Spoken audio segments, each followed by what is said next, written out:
If you think corporations bought free speech before,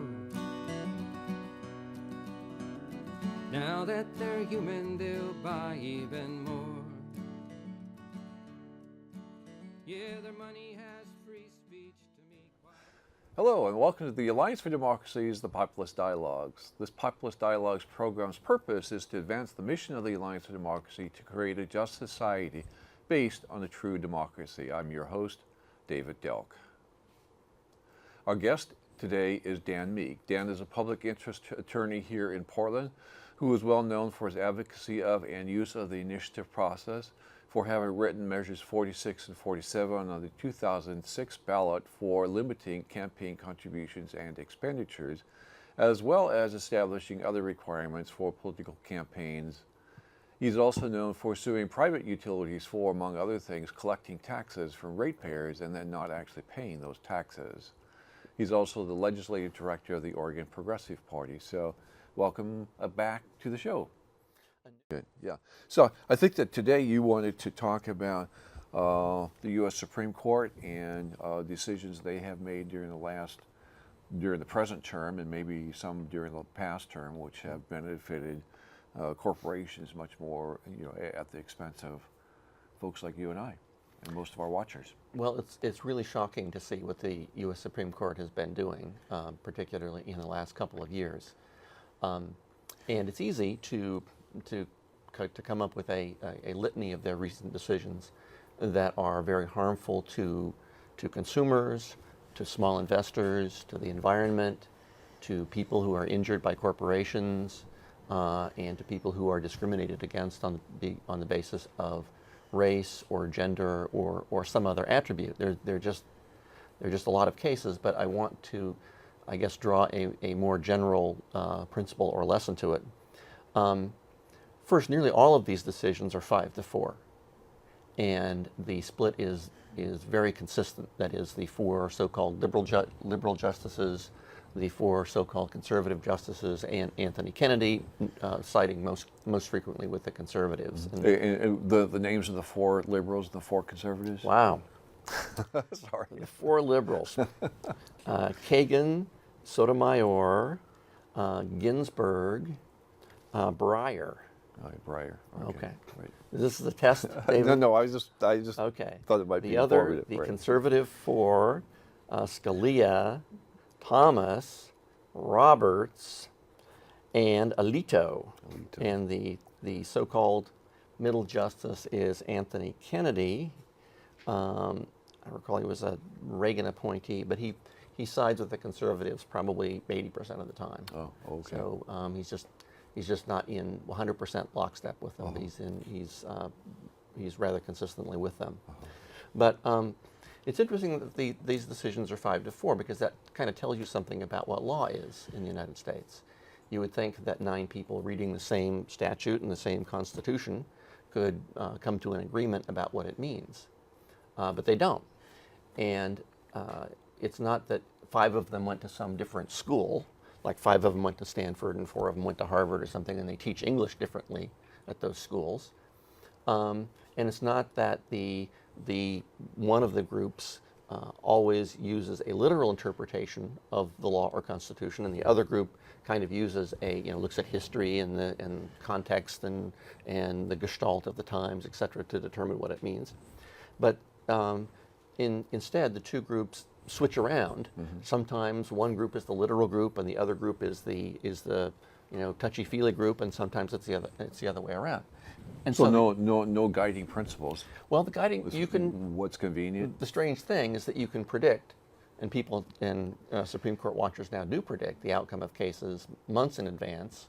As soon as the Supreme Court takes a case, there's immediately many observers predicting the outcome, and they're extremely accurate. Uh-huh. They're very accurate. So are there hedge funds that we could gamble with that we can make a lot of money on? No doubt somebody is. No doubt somebody is. But it's clear that the justices are outcome oriented. That is, they decide the policy outcome that they want, and then they read the law or the Constitution in order to achieve that policy outcome. And of course, some of their decisions are hundreds of pages long. It takes that long sometimes to to try to make a logical case for something. And other times they don't even try to make a logical case. Like the favorite phrase now of Chief Justice Roberts is "enough is enough." That's is the principle of law. Enough is enough. Well, that's great. That's a great principle of law. Okay. You know, so the other sort of important overview part of this is that you might become discouraged when you see what the Supreme Court is doing and say nothing can be done about it. But in fact, the Supreme Court is under the control of Congress, and very few people seem to realize this. But the jurisdiction of the Supreme Court is defined by law, by statute enacted by Congress. And in the Congress can, if it wishes, strip away the jurisdiction of the Supreme Court and all federal courts to review certain kinds of laws, and it's done so on many occasions. For example, the Illegal Immigration Reform and Immigrant Responsibility Act of 1996 stripped the federal judiciary of its jurisdiction to review certain actions of the Immigration and Naturalization Service. The Prison Litigation Reform Act, also of 1996, restricted the remedies available to prison inmates by restricting the jurisdiction of the courts. The Detainee Treatment Act of 2005 exempted itself from judicial review. The Anti-Terrorism and Effective Death Penalty Act of 1996 did the same thing for habeas corpus petitions. That's interesting, because I think most people think that any decision that's made in government, or at least that could be challenged in a court, would ultimately, or could potentially ultimately, go to the Supreme Court. Well, you're saying that's not the case. And Congress actually has the ability to say, in these particular kinds of decisions, they will not be reviewed by the Supreme Court. True, and this is under what's called the Exceptions Clause in the Constitution, which is Article 3, Section 2, which says that the Congress defines the jurisdiction of the courts subject to such exceptions, quote, such exceptions and under such regulations as the Congress shall make. And even our friend Justice Scalia quoted that in upholding the court's refusal to deal with the Detainee Treatment Act of 2005, because Congress said the Supreme Court can't review it, and so they said, okay, we can't review it. Mm-hmm. Now, this would have been in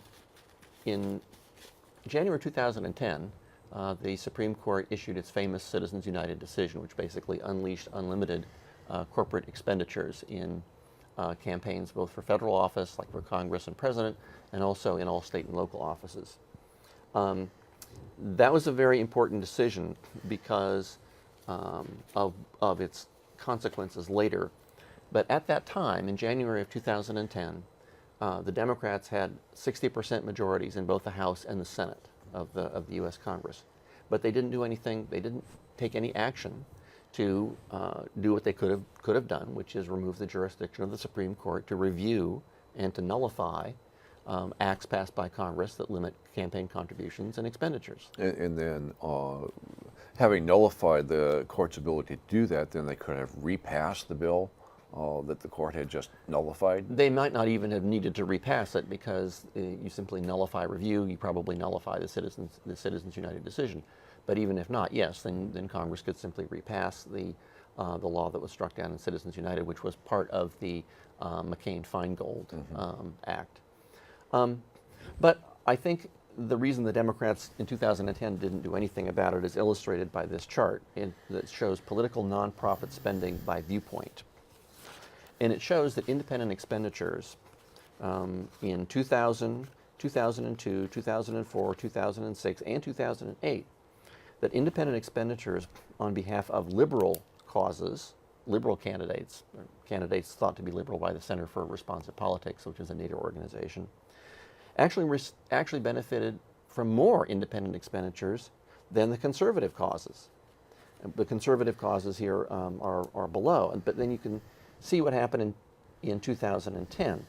After the Citizens United decision in January 2010, by November 2010, the amount of independent expenditures benefiting conservative candidates skyrocketed to more than double the amount available to liberal candidates. Mm-hmm. And in 2012, you can see that it went up to about a factor of 5 greater for the conservatives rather than the liberals. So in 2010, the liberals said, "Whoa, we're getting plenty of money. We're getting plenty of stuff from independent expenditures. So why should we want to restrict them?"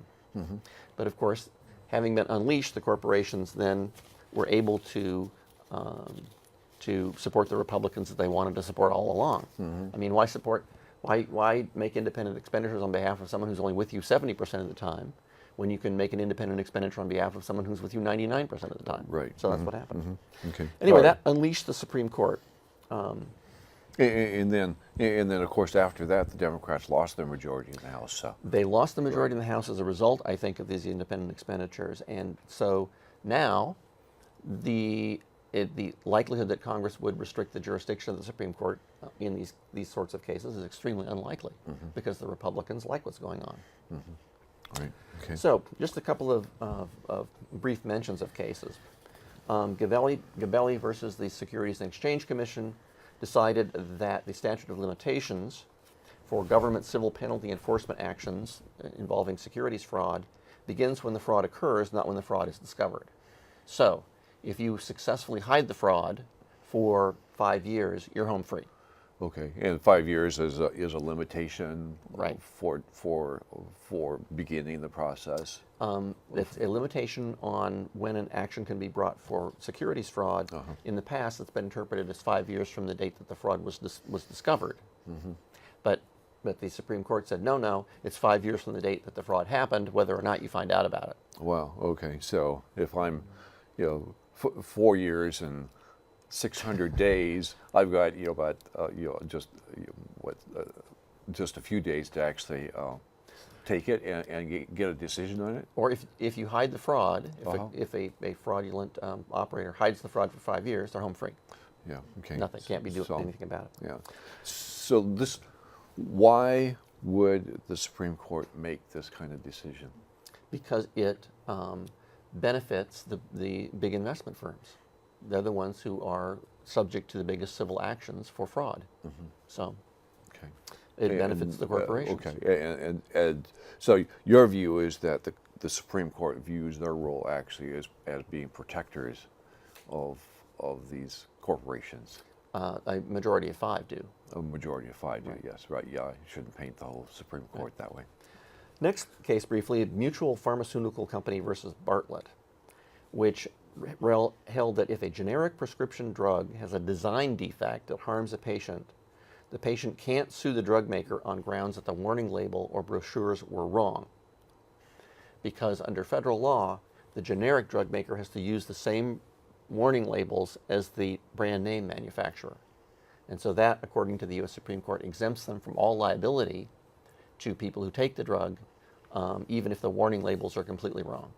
Okay. So what will happen now? Well, obviously, big drug manufacturers will have an incentive to create generic subsidiaries, right. because then the generic subsidiaries can produce the drug, sell it, and be immune from damage that was the scenario that was going through my mind. So right. Okay, all right, yeah, okay. Right. Next case, Decker versus Northwest Environmental Defense Center. I'm wondering, you're an extremely well-read person. Did you hear about this case? No, I can't. I read it all the time, and no, I haven't heard about it. Amazing that the Oregon press hasn't covered it. Decker is Doug Decker, who is the Oregon State Forester. Oh. The Northwest Environmental Defense Center is the environmental law clinic at Lewis and Clark Law School here in Portland. And the Northwest Environmental Defense Center sued EPA to enforce its rule that runoff, in this case runoff from logging roads, is a non-point source pollutant that's subject to federal regulation and requires a federal permit. The opponents included not only Doug Decker, the Oregon State Forester, it also included the United States government intervened as an amicus in favor of the forest companies. And Georgia Pacific and other forest companies were involved here as well. Curiously, all of the liberal judges agreed that the EPA rule did not require the timber companies to get any permit, that they can go ahead and build logging roads. And you'll recall all of the landslides that are caused by logging roads and the massive siltation of streams. Okay, no federal regulation. Curiously, the only dissenter to this, and the only person who said, nope, they have to get a permit, was Justice Scalia. Really? Yes. Oh. And we might get into this a little later, but I think it's because it was a freebie for him. That is, if it's a freebie, if the liberals are going for the corporations, it gives him a freebie. He can stand up for the little guy and know it doesn't make any difference. Oh yeah, right. So, okay. so I think that sort of thinking does go into the Supreme Court decisions. Yeah, and it is illuminating that we haven't heard anything about this. As far as I know, I do read the Oregonian quite thoroughly. I don't remember having seen anything about this decision. Yeah, that decision of the Supreme Court was in March of this year. Yeah. Okay. Now we get into the sort of the big cases at the end of the session. The next one is Shelby County, Alabama versus Holder. This is where the 5-4 Supreme Court struck down the part of the Voting Rights Act that requires preclearance from the Federal Justice Department for changes to voting mechanisms in certain places. Now, Congress enacted the Voting Rights Act back in 1964 to enable minorities to register to vote and vote where their rights were being denied. I mean, in many counties in the South, there might be, let's say in a county, 30,000 black people, and maybe 5 or 6 were registered. And those that did try to register were followed home and shot, or their families were killed, or they were run off the road, or they were, if they were sharecroppers, they were thrown off their land, or or otherwise discouraged. Otherwise discouraged from voting. That's right. In addition to the poll taxes, literacy tests, and other things, they were actually killed for registering to vote. But these and of course, the right to vote was established immediately after the Civil War, and with instructions to Congress to actually pass laws to enable them to vote, and it took Congress 100 years to actually do that. So, well, 100 years to pass laws that were effective, yes, and they did become effective after the Voting Rights Act. This map shows the parts of the United States that are covered by the preclearance requirement. That is, you need to get federal preclearance before you can change voting procedures or impose new voting requirements. And you can see that most of the states are in the South. But there are also parts of other states like South Dakota, all of Arizona, parts of California, all of Alaska, and those states and individual counties were included because of the voting history and treatment of Native Americans. So those are the preclearance areas, and the Supreme Court declared now that they don't need preclearance, that they can go ahead and adopt voting restrictions. And the only thing, and what the federal government can do is sue them for violating the rights of people, but they can only do that after the restriction is adopted. And in the case of voting rights, what frequently happens is that the restrictions are adopted very soon before the election. And so you can't get a court to look at it before the election occurs. And so the disenfranchisement is accomplished for that election. And it's almost completely, totally unheard of to have the results of an election overturned on that basis. And when did this decision come down? This decision came down at the end of June. End of June. Of this year. What's happened since then? Well, since then, many states of these preclearance states have adopted new requirements to restrict voting rights. For example, the Associated Press indicated the new North Carolina law requires voters to present government-issued photo ID at the polls. It shortens early voting by a week. It ends same-day registration, and it eliminates the registration of students to vote in advance of their 18th birthdays, even though they can only vote if they're 18. It also, curiously enough, relaxed and reduced disclosure requirements intended to make clear who was underwriting campaign ads, according to the Associated Press. And similar changes have been made to the law in Florida. They're going to resume scrubbing non-citizens from the voting rolls, and you remember their wonderful program where they took supposed felons off the tens or hundreds of thousands of felons off the voting roll, and it turns out that many of them weren't felons at all. They just had the same name as a felon or a similar name to a felon. Texas approved one of the strictest voter ID laws in the nation. Requires official proof of U.S. and Texas residency. It can be proven with an NRA card, but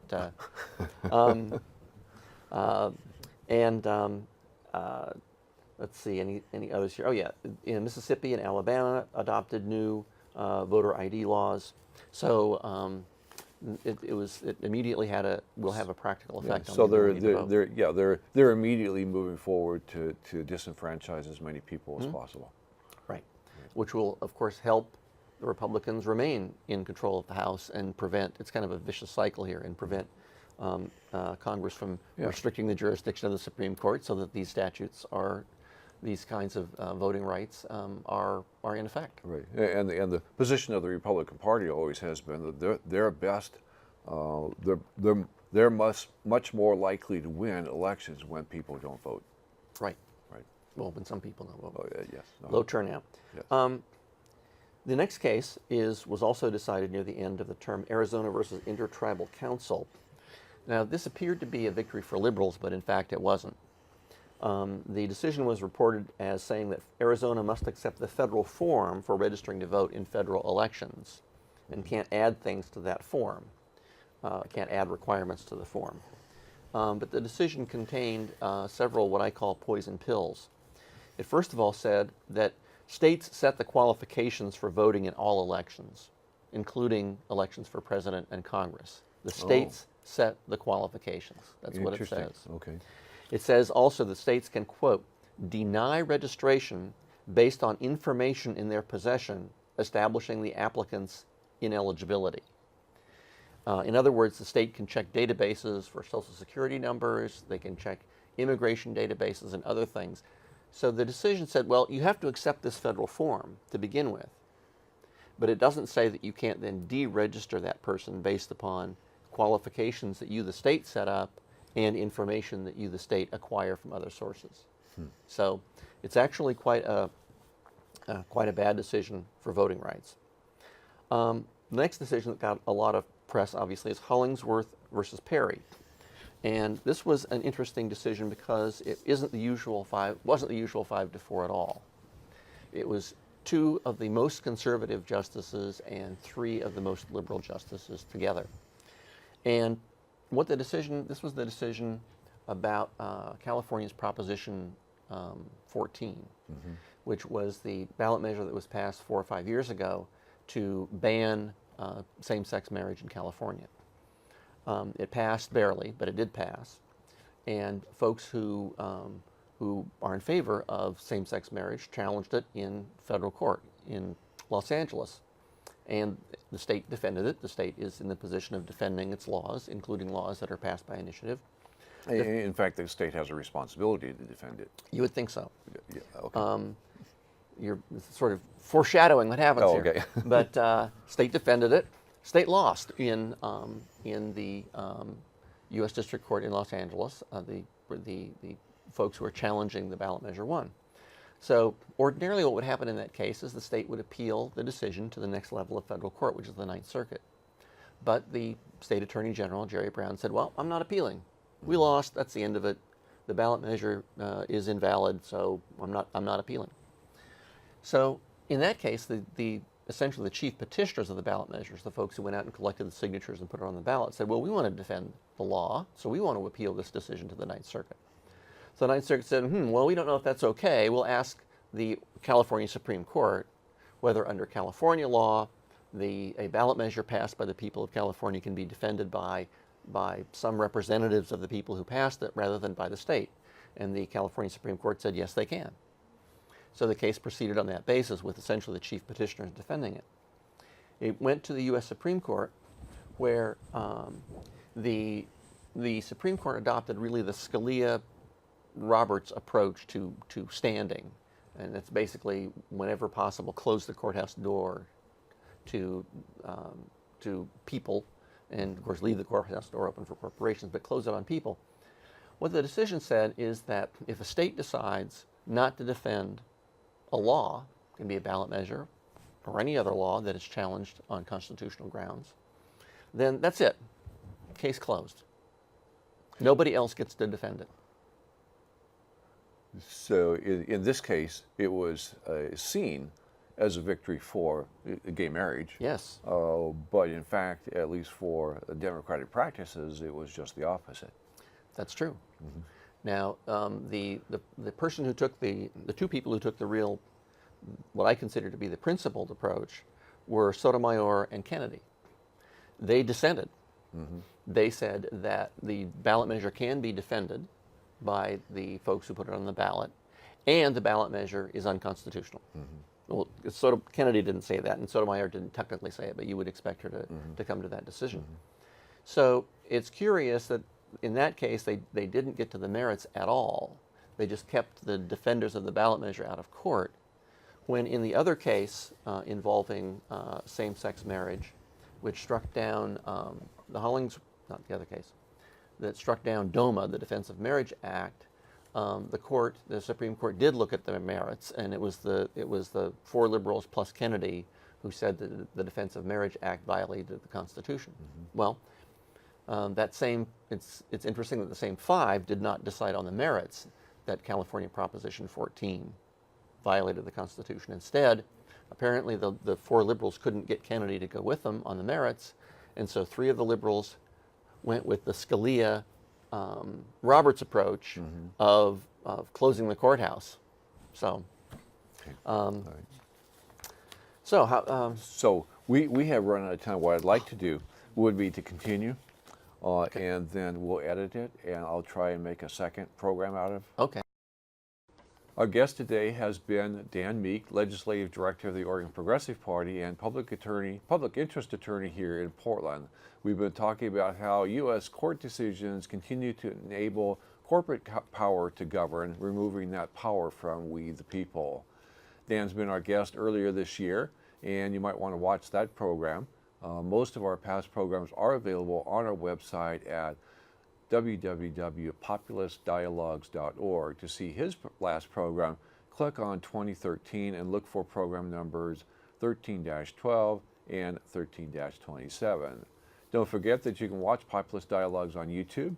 Go to youtube.com/PopulistDialogues to view most of our past programs. And when you're there, click on the subscribe button so that when a new program is uploaded, you will automatically receive an email notice. If you're watching on YouTube, you can help us expand our viewership. Contact your local cable access station and see how you can sponsor a weekly broadcast of our program. Most local stations are looking for good material and will welcome the suggestion. I want to thank Roger Bates, Joan Horton, Brad Leach, Janet Morris, and Tom Thomas for their volunteer time getting us on the air. And I want to also thank all of you for watching. Thank you. If you think corporations bought free speech before, now that they're human, they'll buy even more. Yeah, their money has free speech, to me quite a shock. 'Cause I never heard my money talk. When a corporation has a colonoscopy, then I'll believe they're human like me.